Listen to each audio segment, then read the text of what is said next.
नमस्कार दोस्तों, मैं हूँ जयश्री और आप सबका स्वागत है आपके अपने यूट्यूब चैनल हिस्टोरिया में। हम चालुक्य वंश के बारे में जानकारी ले रहे हैं, जहाँ हम बादामी यानी वातापी की चालुक्य के बारे में जानकारी ले रहे हैं। इसके पहले भाग में हम पुलकेशिन द्वितीय तक जानकारी ले चुके हैं।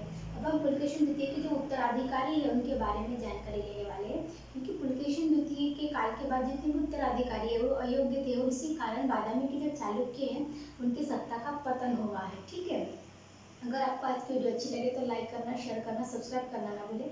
आइए चलते हैं आज के टॉपिक पे। हमारा आज का जो टॉपिक है चालुक्य वंश और बादामी वातापी के चालुक्य, जो मैंने यहाँ पॉइंट दे रखी हूँ, जहाँ से विक्रमादित्य विनयदित्य से लेकर कीर्तिवर्मन तक ये जो सभी है पुलकेशिन द्वितीय के उत्तराधिकारी है। इनके काल में जो है चालुक्य वंश का पतन होते चला है। तो सबसे पहले हम देखेंगे विक्रमादित्य के बारे में। इनके बारे में जानने से पहले बता दूं, पुलकेशिन द्वितीय जो है वो सबसे चालुक्य वंश के सबसे सर्वशक्तिमान जो थे और महत्वाकांक्षी शूरवीर थे।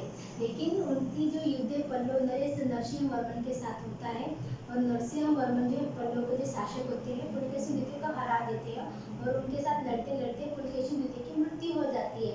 पुलकेशिन द्वितीय वही है जिन्होंने हर्षवर्धन का साम्राज्य विस्तार का जो सपने से रोक रखा था, और हर्षवर्धन की जो साम्राज्य विस्तार की दक्षिण में जहाँ से साम्राज्य की सीमा थी वो नर्मदा नदी तक रोक रखी थी। वही पुलकेशिन द्वितीय जो है नरसिंह वर्मन के साथ हार जाते हैं, उनकी मृत्यु हो जाती है। फिर उनका पुत्र जो विक्रमादित्य फर्स्ट इस सिंहासन पे आता है, क्योंकि जैसे कि पुलकेशिन द्वितीय को हराने के बाद पल्लव की जो सत्ता है वो चालुक्य की जो बादामी है इस पर आ जाती है। तो अभी बादामी के शासक कौन है? तो पल्लव है, क्योंकि जब पुलकेशिन द्वितीय को हरा दिया जाता है तो बादामी जो है पल्लव जीत लेते हैं। अगर पल्लव ने बादामी को जीत लिया तो ऑब्वियसली वहाँ के शासक कौन होंगे? भी पल्लव होंगे। तो वो पूरे 13 साल राज करते हैं। कौन राज करते हैं? पल्लव। ठीक है, और कब करते हैं? तो पुलकेशिन द्वितीय को हराने के बाद। पुलकेशिन सेकंड को हराते हैं। पुलकेशिन सेकंड को हराने के बाद नरसिंह वर्मन जो होते हैं वो वातापी है यानी बादामी इस पर अपना शासन चलाते हैं, पूरे 13 साल तक राज करते हैं। 13 साल के बाद जो विक्रमादित्य फर्स्ट आते हैं तो ये 13 साल बाद जो पल्लव को हराने के बाद वहाँ पे अपना शासन स्थापित करते हैं। मतलब पूरे 13 साल का गैप था, 13 साल के बाद जो है विक्रमादित्य फर्स्ट जो है बादामी के शासक बने हैं। ठीक है, विक्रमादित्य फर्स्ट जो होते हैं इन्होंने चोल चेर पांड्य, क्योंकि जब चालुक्य की सत्ता थी तो दक्षिण में चोल है, चेर है, पांड्य। देखिए दक्षिण के सबसे शक्तिशाली जो है वो चोल होते हैं, लेकिन फिलहाल अभी जो शक्तिशाली जो है चालुक्य, क्योंकि बाद में जब राजेंद्र फर्स्ट का काल आता है तब जो सबसे शक्तिशाली हो जाते हैं उनको हराना नामुमकिन होता है। ठीक है, अभी राजेंद्र फर्स्ट नहीं आए हैं तो जो चोल है, चेर पांड्य, केरल है, अभी कलचुरी, ऐसे सभी जो सत्ताएं हैं इनको विक्रमादित्य जो है हरा देते हैं। उसके बाद नरसिंह वर्मन का जो पुत्र होता है, ठीक है, इन सभी सत्ताओं को जो विक्रमादित्य हरा देते हैं। और नरसिंह वर्मन का पुत्र परमेश्वर, परमेश्वर जो फर्स्ट होता है, देखिए नरसिंह वर्मन का जो पुत्र होता है परमेश्वर फर्स्ट, नरसिंह वर्मन ने पुलकेशिन सेकंड को हराया है।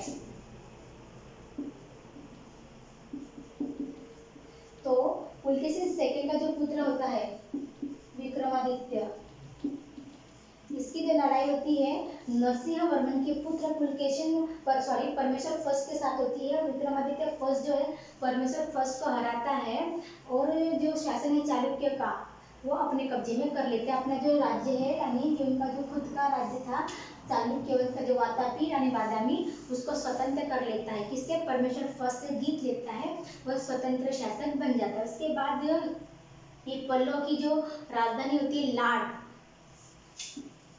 लाट इस पर आक्रमण करते हैं। ठीक है, इसको आक्रमण करने के बाद लाट जीत लेते हैं। किसकी है? पल्लवों की।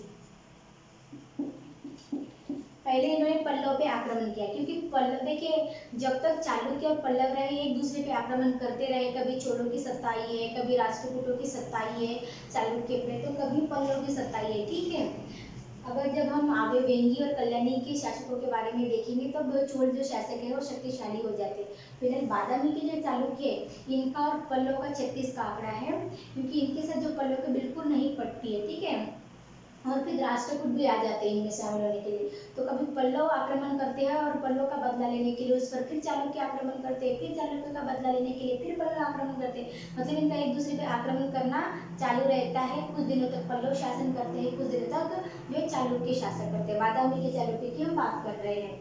तो अभी क्या हुआ कि पल्लव का पहले चालुक्य जो बादामी के चालुक्य उन पर आक्रमण हुआ था। अब बादामी के चालुक्य पर उन्होंने आक्रमण किया और उनका जो राज्य था मतलब बादामी पल्लव ने जीत लिया था। बादामी जीतने के बाद उस पर 13 साल राज किया। फिर से 13 साल बाद क्या हुआ कि विक्रमादित्य फर्स्ट आए और इन्होंने अपने राज्य को स्वतंत्र कर लिया। स्वतंत्र नहीं किया तो साथ साथ पल्लव का जो क्षेत्र था लाट उसको भी जीत लिया। और लाट पे क्या किया कि अपना भाई जयसिंह जो अपना भाई जयसिंह है उसको लाट का गवर्नर बना दिया। आपको याद हो तो जो विक्रमादित्य फर्स्ट के जो पिता है पुलकेशिन सेकंड इन्होंने भी अपने भाई को वेंगी का गवर्नर बनाया था। और आगे चल के वेंगी का गवर्नर बनाने के बाद जो कुब्ज विष्णुवर्धन है, ठीक है, इनके जो पिता थे पुलकेशिन सेकंड इन्होंने अपने भाई को वेंगी का गवर्नर बनाया था। किसको? कुब्ज विष्णुवर्धन को, जो आगे चलकर उनकी सत्ता को मानना अस्वीकार कर देता है और वेंगी का स्वतंत्र शासक बन जाता है। और उससे पूर्वी जो वेंगी है उसको पूर्वी चालुक्य के नाम से पहचाना जाता है। उसके बारे में आगे देखने वाले। तो इनके पिता ने अपने भाई को गवर्नर बनाया। विक्रमादित्य ने लाट का गवर्नर किसे बनाया? अपने भाई जयसिंह को बनाया, ठीक है। और फिर इनकी जो मृत्यु हो जाती है तो इनकी मृत्यु के बाद इनका जो पुत्र है विनयदित्य शासक बन जाता है। अपने पिता के देखेंगे विनयदित्य के बारे में। अपने पिता की मृत्यु के बाद जो है विनयदित्य शासक बन जाता है। ये भी जो शक्तिशाली राजा होता है। ये भी जो है चोल है, चेर है, पांड्य है, केरल के जो है उन लोगों को हराता है और अपनी सत्ता स्थापन करता है, अपना साम्राज्य विस्तार करता है। इतना ही नहीं तो कावेरी घाटी व सिंहल देश के जो राजा है, कावेरी घाटी और सिंहल देश, इन दोनों से कर वसूलने के बारे में भी उल्लेख मिलता है। अभी लोगों से पता चलता है कि विनयदित्य ने चोल, चेर है, पांड्य है, केरल है, इन लोगों को हराया है। साथ ही साथ कावेरी घाटी और सिंहल देश के जो राजा है उन लोगों को कर वसूलने का इन पर मिलता है। और इन्होंने क्या किया था? विनयदित्य ने उत्तर पे जो उत्तर का प्रदेश है, ये सभी जो हम पढ़ रहे हैं ये दक्षिण के शासक है, ठीक है। तो विनयदित्य ने उत्तर भाग पे आक्रमण किया था। किसपे? सकलोत्तर पे, सकलोत्तर पथनाथ, ये उत्तरी राजा है, ठीक है, उत्तरी भारत पे। तो विनयदित्य भी हम जो पढ़ रहे हैं साउथ के बारे में पढ़ रहे हैं, दक्षिण के शासक पढ़ रहे हैं। तो विनयदित्य जो है उन्होंने सकलोत्तर पथनाथ जो उत्तरी भारत में है उन पर आक्रमण कर लिया था। और इस आक्रमण में क्या हुआ था कि जो विनयदित्य है वो हार चुके थे और हारने के बाद विनयदित्य को बंदी बना लिया गया था। और बंदी बनाने के बाद ये कुछ दिनों के बाद ये मुक्त हो गए, मतलब इन्होंने खुद को छुड़वा लिया होगा, वहां से भाग गए होंगे या फिर इनको मुक्त कर दिया गया होगा। पर इस युद्ध में सकलोत्तर पथनाथ के युद्ध जो उत्तर भारत में हुआ है तो उनमें विनयदित्य को बंदी बना लिया गया था, वो हार गए थे, ठीक है। और जैसे कि ये उपाधि धारण करते थे वल्लभ, पृथ्वी वल्लभ की और सत्यश्री, ठीक है, पृथ्वी वल्लभ, सत्याश्रय। हमेशा ध्यान में रखेगा ये दोनों जो उपाधियां है, उपाधि है ये पृथ्वी वल्लभ की और सत्याश्रय की जो उपाधि है सिर्फ चालुक्यों ने ही धारण कर रखी है। अगर सवाल पूछता है अगर एग्जाम में कभी कि पृथ्वी वल्लभ की जो उपाधि है वो किसने धारण कर रखी थी या किस वंश ने धारण कर रखी थी, तो चालुक्य वंश के मोस्ट ऑफ जो राजा थे उन सभी के सभी ने पृथ्वी वल्लभ और सत्याश्रय की जो उपाधि धारण कर रखी थी। उनके बारे में इतना ही बताया गया। उसके बाद हम देखेंगे विजयादित्य के बारे में, ठीक है। जो विजयादित्य थे इन्होंने सबसे लंबा शासन किया है। जो चालुक्य वंश थे बादामी के चालुक्य वंश में सबसे ज्यादा लंबा शासन करने का श्रेय जिसको जाता है तो है विजयादित्य को। इन्होंने कांची पर आक्रमण किया था, ठीक है। अभी कांची किसकी है? कांची भी पल्लव की है। तो जो पल्लव की जो राजधानी है कांची उस पर आक्रमण करके उसको जीत लिया था और वहां से धन वसूल किया था। किसने? विजयादित्य ने कांची पे। कांची किसकी है? पल्लव की है। लाट किसका था? वो भी पल्लव का ही था। लाट को जीतकर विक्रमादित्य ने अपने भाई को वहां का गवर्नर बना दिया। विजयदित्य ने कांची को जीता और वहां से ढेर सारा जो धन है वो ले लिया था। धन मतलब लूट लिया था वहां से, ठीक है। फिर बीजापुर में इन्होंने एक शिव मंदिर बनवाया है, शिव मंदिर। और जैसे कि हम गुप्त काल पढ़ रहे थे तो मैंने बता दिया था कि शैव संप्रदाय की जो शुरुआत है गुप्त काल से हुई थी और अभी तक चल रही है। तो मतलब शिव मंदिर जो है, क्योंकि उत्तर में अगर हम देखते हैं तो विष्णु भगवान को मानने वाले, जितने भी साउथ में हम देखेंगे तो शैव पंथ का हमें प्रभाव ज्यादा दिखेगा, क्योंकि दो पंथों में बच चुका था तब तक भारत। जो पहले उत्तरी जो भारत में तो विष्णु भगवान को मानते थे और दक्षिण की जो लोग हैं वो शंकर भगवान को मानते हैं। आज भी अगर हम देखते हैं तो उत्तर भारत में ज्यादातर राम जी है, विष्णु भगवान को मानते हैं। और साउथ में अगर जाते हैं तो हम शंकर भगवान जी के बारे में, मुरुगन के बारे में हमें जानने को मिलता है, ठीक है। तो बीजापुर में इन्होंने एक शिव मंदिर की स्थापना की थी। और इतना ही नहीं तो विजयदित्य के काल में कला का जो है बहुत बड़ा विस्तार हुआ है। और इन्होंने जैनों के लिए गांव गिफ्ट किया था, जैन के लिए गांव गिफ्ट किया था, ठीक है। मतलब इन्होंने जैनों के लिए दान में दिया था। और कला का विस्तार हुआ इन्हीं के काल में। इसके बारे में आगे देखने वाले हैं कि विजयादित्य है उनके काल में क्या हुआ, इन्होंने कांची पे आक्रमण कर लिया। वो कांची की स्थिति पल्लव पे थी, पल्लव की कांची को आक्रमण कर धन वसूला। साथ ही साथ जो है बीजापुर में शिव मंदिर की स्थापना की और जैनों के लिए गांव गिफ्ट किया था। और इतना ही नहीं तो अपनी बहन जो थी, इनकी बहन विजयादित्य की जो बहन थी कुमकुम महादेवी, कुमकुम महादेवी, तो कुमकुम महादेवी के लिए लक्ष्मी का मंदिर बनवाया था, ठीक है। मतलब इनके काल में मैंने कहा कि जैसे कला का विस्तार हुआ है, इनके काल में मंदिर बनाए गए हैं। सबसे जो लंबा शासन रहा है वो विजयादित्य का रहा है। और इनके काल में शिव मंदिर बनाया गया है, लक्ष्मी का मंदिर बनाया गया है। तो लक्ष्मी का मंदिर था अपनी बहन कुमकुम महादेवी के लिए इन्होंने बनाया था। उसके बाद हम देखेंगे विक्रमादित्य सेकंड। जिस प्रकार पुलकेशिन सेकंड सबसे शक्तिशाली और सबसे अच्छे राजा थे चालुक्य वंश के, तो उसी का जो है विक्रमादित्य सेकंड भी जो सर्वशक्तिमान राजा रहे हैं उत्तर और चालुक्यों में। और इनका जो है शासनकाल बहुत ही अच्छा रहा है। इन्होंने भी साम्राज्य का विस्तार किया है। जैसे कि सभी ने चोल, चेर और पांडे के साथ इनका नहीं पड़ता था, पल्लव के साथ नहीं पड़ता था, उसी प्रकार विक्रमादित्य का भी जो है चोल है, चेर है, पांडे है, उनके साथ नहीं पड़ता था। और इनके काल में क्या हुआ कि अरबों ने, अभी देखिए चालुक्य काल जब चल रहा था, ध्यान में दीजिएगा कि उत्तर काल में जो उत्तर भारत में हर्षवर्धन जो है अंतिम राजा है। हर्षवर्धन जो सम्राट हर्षवर्धन है वो अंतिम राजा है। अभी दक्षिण के जो शासक है उनका शासन चल रहा है, लेकिन उत्तर में क्या हुआ है कि हर्षवर्धन के बाद अरबों के आक्रमण होना स्टार्ट हो गए, तुर्कों के आक्रमण स्टार्ट होना चालू हो गए। तो विक्रमादित्य सेकंड के काल में भारत पे अरबों का आक्रमण हुआ था। और अरबों के आक्रमण में अरबों ने सिंध का जो प्रांत था, पहले तो अरब आक्रमण और फिर सिंध का प्रांत, ठीक है। क्योंकि सब जानते हैं कि जो सिंध है, पंजाब है, वहीं से सारे बैक्टीरिया, पार्थिया, उनमें से विदेशी आक्रमणकारी भारत में आ चुके हैं। तो सिंध का जो प्रदेश है अरबों ने जीत लिया था। और जो है उनकी जो तैयारी थी दक्षिण की तरफ आक्रमण करने की थी। तो विक्रमादित्य सेकंड ने उनके जो सामंत थे पुलकेशिन और दंती दुर्ग वही है जिन्होंने बाद में चालुक्यों को हरा के राष्ट्रकूट की सत्ता स्थापन की थी। तो पहले क्या थे, विष्णु जो विक्रमादित्य सेकंड के जो दंती दुर्ग सामंत थे, तो पुलकेशिन के साथ और दंती दुर्ग उनके साथ मिलकर अरबों पे आक्रमण किया और अरबों को वहीं पे रोक रखा, उत्तर में ही रोक रखा, ठीक है। और उसके बाद पल्लव नरेश जो है नंदीवर्मन, ये इनके समकालीन थे। नंदीवर्मन जो है पल्लव के शासक थे। तो विक्रमादित्य सेकंड ने नंदीवर्मन पे आक्रमण किया और उनकी जो कांची थी, कांची पे आक्रमण करके उसे नष्ट नहीं किया। इस बार इन्होंने उसको लूटा नहीं, उसको नष्ट नहीं किया, तो सिर्फ लूट लिया था, नष्ट नहीं किया था, ठीक है।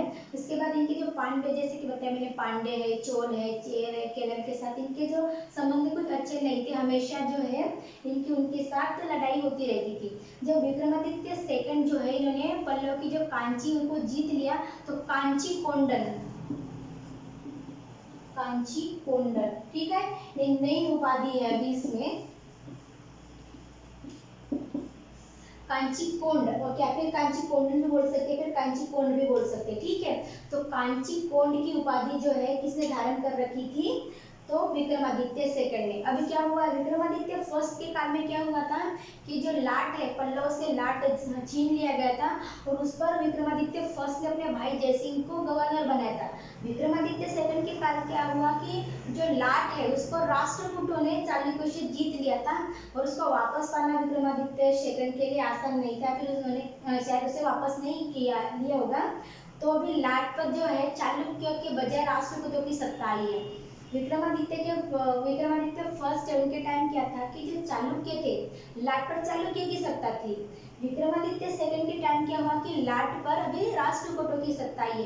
राष्ट्रकूट कौन थे, तो चालुक्यों के सामंत थे और दंती दुर्ग जो था उसने राष्ट्रकूट की जो सत्ता का संस्थापक है। तो दंती दुर्ग ने विक्रमादित्य के काल में राष्ट्रकूट सत्ता स्थापन की थी और लाट जीता था और लाट के छोटे से प्रांत को जीत कर वही अपनी सत्ता स्थापन की थी, ठीक है। और अभी लाट इनके यहाँ इससे चला गया था। उसके बाद देखेंगे कि विक्रमादित्य जो है सेकंड, इसकी दो बीवियां थी यानी दो उसकी पत्नियां थी। तो पहली तो थी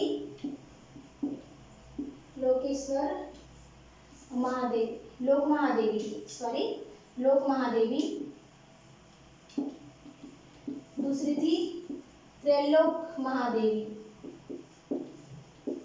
अब इन दोनों ने पट्ट दखल में, ठीक है, इन दोनों में पट्ट दखल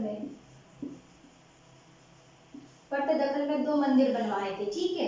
अब लोक महादेवी ने लोकेश्वर मंदिर बनवाया था, हमेशा देखे ध्यान रखिएगा उनके नामों के ऊपर ये लोकेश्वर मंदिर, और त्रैलोक महादेवी ने त्रैलोकेश्वर मंदिर बनाया था, ठीक है। ये मंदिर बहुत इंपॉर्टेंट, इनके दोनों के नाम पर ये लोकेश्वर मंदिर जो है पट्ट दखल में बनाया गया था और त्रैलोकेश्वर मंदिर त्रैलोकी महादेवी ने और लोकेश्वर जो मंदिर लोक महादेवी ने बनाया था। फिर विक्रमादित्य सेकंड की मृत्यु के बाद उनका जो पुत्र है कीर्तिवर्मन, वो राज सिंहासन पे आता है और कीर्तिवर्मन के टाइम में क्या होता है कि जो सत्ता है उस पतन की तरफ चली जाती है। तभी हम कीर्तिवर्मन सेकंड के बारे में देखेंगे। कीर्तिवर्मन सेकंड जो थे इनको भारवर्मन राजसिंह फर्स्ट, ठीक है, भारवर्मन राजसिंह फर्स्ट है, इन्होंने वेणुबाई के, ठीक है, वेणुबाई के युद्ध में इनको पराजित किया था। कीर्तिवर्मन के काल में क्या हुआ कि जो चालुक्य वंश है उसका पतन की तरफ चला गया है। कीर्तिवर्मन जो है अयोग्य शासक होने के कारण इनको भारवर्मन राजसिंह प्रथम जो है उन्होंने वेणुबाई के युद्ध में इनको हराया और इनके दुर्बल होने के कारण इनका जो सामंत था दंती दुर्ग, तो कीर्तिवर्मन अयोग्य शासक थे और ये अक्षम भी थे, साथ ही साथ शक्तिशाली नहीं थे। तो इनके अयोग्य होने के कारण दंती दुर्ग जो है इन्होंने नर्मदा, माही और महानदी, ठीक है, दंती दुर्ग ने क्या किया है कि नर्मदा है, माही है, महानदी है, इन क्षेत्र जो थे इनका जो क्षेत्र अपने कब्जे में कर लिया और विद्रोह कर दिया। किसके खिलाफ, तो कीर्तिवर्मन सेकंड के खिलाफ जो विद्रोह कर दिया और नर्मदा, माही और महानदी का जो क्षेत्र था अपने कब्जे में करके वहां का स्वतंत्र शासक घोषित किया। इतना होने के बाद भी जो है दंती दुर्ग ने इसका जो क्षेत्र है उसको छीन लिया था और अपना जो है राज्य स्थापित कर लिया था और वहाँ का इसका पराजय करके वहाँ का राजा बना रहा। फिर भी इस जो कीर्तिवर्मन है, जब दंती दुर्ग ने इसे इसका क्षेत्र छीन लिया उसके बाद भी 5 सालों तक ये राजा बना रहा, ठीक है। हमेशा ध्यान में रखिएगा कि 5 साल तक क्षेत्र किसके हवाले लिया है, भी दंती दुर्ग के पास है, माही नदी का, नर्मदा है और महानदी का जो क्षेत्र है दंती दुर्ग ने छीन लिया। उसके छीनने के बाद भी 5 वर्ष तक कीर्तिवर्मन सेकंड जो है राजा बने रहे। जब दंती दुर्ग की मृत्यु हो जाती है तो फिर से स्वतंत्र शासक जो है बनने की कोशिश करते हैं, लेकिन दंतीवर्मन की जो चाचा है वो कीर्तिवर्मन को हरा देते हैं और इनसे जो वातापी है वो छीन लेते हैं। वातापी छीन लेने के बाद क्या होता है कि जो चालुक्य वंश का पतन हो जाता है और हमेशा के लिए जो चालुक्य वंश है वो चला जाता है। अब उसके बाद हम जो आते हैं तो वेंगी के चालुक्य और कल्याणी के चालुक्य। अभी जो वातापी के चालुक्य कीर्तिवर्मन सेकंड के बाद वो खत्म हो जाता है, वहाँ पे राष्ट्रकूटों की सत्ता स्थापन हो जाती है, ठीक है। उसके बाद हम देखेंगे कलाउधर के बारे में। तो सबसे पहले कला के बारे में देखेंगे। तो जैसे कि मैंने कहा था, विजयादित्य के काल में कला का सबसे ज्यादा प्रचार प्रसार हुआ है। कला का जो उसका प्रमुख स्थान पे रही है चालुक्य काल में, तो विजयादित्य के काल में रही है। उनके काल में जैन मंदिर भी बनवाया गया है, शिव मंदिर बनाया गया है, लक्ष्मी मंदिर बनाया गया है। तो मंगलेश प्रथम जो मंगलेश थे, तो कीर्तिवर्मन जो फर्स्ट थे, उनके भाई थे मंगलेश, तो उनके काल में जो है वातापी में शिव मंदिर बनाया गया था। ठीक है, शिव मंदिर ये प्रथम है, चालुक्य का जो प्रथम शिव मंदिर है कहाँ बना था? वातापी में बना था। किसने बनाया था? मंगलेश ने बनाया था। ठीक है, मंगलेश ने बनाया था शिव मंदिर, जो कहाँ पे? तो वातापी पे बनाया था। उसके बाद इस मंदिर की खासियत यही है कि पत्थर काट के बनाया जाता था। जो चालुक्य वंश में और क्या हुआ कि पत्थर को काट के जो बहुत सारे देवी देवताओं की मूर्ति बनाई गई। और इतना ही नहीं, तो अजंता और एलोरा, अजंता और एलोरा की जो गुफाएं हैं वो चालुक्य के काल में बनाई गई है। ठीक है, पत्थरों को काटकर अजंता और एलोरा की गुफाएं बनाई गई है। मैंने बताई थी कि अजंता की जो गुफाएं हैं 16, 17 और 19 नंबर की जो गुफाएं वो गुप्त काल में बनी थी। ठीक है, कौन सी? 16, 17 और 19। तो अजंता और एलोरा की जो गुफाएं वो चालुक्य काल में पत्थरों को काट के बनाई गई है। एवोल में जो है विष्णु और जो इनके काल में क्या हुआ, एवोल में भी एक शिव मंदिर बनाया गया है। तो एवोल का जो है किससे बना था? पुलकेशिन सेकंड ने, क्योंकि एवोल का जो अभिलेख है वो पुलकेशिन सेकंड से संबंधित है, जहाँ पुलकेशिन के बारे में और उसके पूर्वजों के बारे में जानकारी मिलती है। तो एवोल का जो शिव मंदिर है किसने बनाया था? पुलकेशिन सेकंड ने बनाया था। उसके बाद जो है विक्रमादित्य सेकंड की जो 2 पत्नियां थी, तो 2 पत्नियों ने भी अपने अपने मंदिर बनवाए थे। तो जो अभी मैंने बता दी आपको, लोकेश्वर मंदिर और त्रैलोकेश्वर मंदिर, तो विक्रमादित्य के जो पत्नी है उन्होंने बनवाए थे। उसके बाद मेघुली का शिव मंदिर, मेघुली का शिव मंदिर इन्हीं के काल में बनाया गया है। ठीक है, तो कला जो है मंदिर बनाने की जो कला है इनके काल में प्रोत्साहन दिया गया है। उसको जो कला थी वो पत्थरों को काट के बनाने की जो कला है इनके काल में रही है। उसके बाद देखेंगे धर्म। तो धर्म में बता दूं कि जो चालुक्य थे ब्राह्मण हिंदू धर्म को मानने वाले थे। ब्राह्मण हिंदू धर्म को मानने वाले तो थे, लेकिन साथ ही साथ में जो बौद्ध धर्म और जैन धर्म है इनको भी वो समता की दृष्टि से देखते थे। लेकिन क्या हुआ कि इस काल में बौद्ध धर्म का पतन हो चुका था। हिंसन जो पुलकेशिन सेकंड के राज दरबार में मिलने आया, तो उसने बताया कि बौद्ध धर्म के तो ज्यादा मठ दिखे नहीं, लेकिन दक्षिण में कुछ कुछ मठ उसे दिखे। तो बौद्ध धर्म का पूरी तरह से पतन चालू हो गया था। और जैन धर्म की जो बात है, तो जैन धर्म के लिए विजयादित्य ने एक गांव गिफ्ट कर दिया था ऑलरेडी। विक्रमादित्य ने भी उसके लिए जैन मंदिर बनवाए थे, जैनों के लिए गांव गिफ्ट किए थे। तो जैन जो था वो अपने विकास की अवस्था में भी नहीं था, पतन की अवस्था में भी नहीं था, वो स्थिर अवस्था में था। और चालुक्य जो थे वो ब्राह्मण हिंदू धर्म को मानने वाले थे। और चालुक्य काल में यज्ञ और बलि की जो प्रथाएं हैं वो चालू थी। यज्ञ करने के लिए पशुओं की बलि दी जाती थी। इस प्रकार हमने विजयादित्य से लेकर उनकी कला और धर्म जो है उसके काल में, चालुक्य के काल में कौन सी कला थी और धर्म कौन से मानते थे उसके बारे में, और पुलकेशिन सेकंड की जो उत्तराधिकारी है विक्रमादित्य फर्स्ट लेकर कीर्तिवर्मन सेकंड तक जानकारी ली है। अगर आपको आज की वीडियो अच्छी लगती है तो लाइक करना, शेयर करना, सब्सक्राइब करना ना भूलिए, और देखते रहिए आपका अपना YouTube channel Historia. Thank you.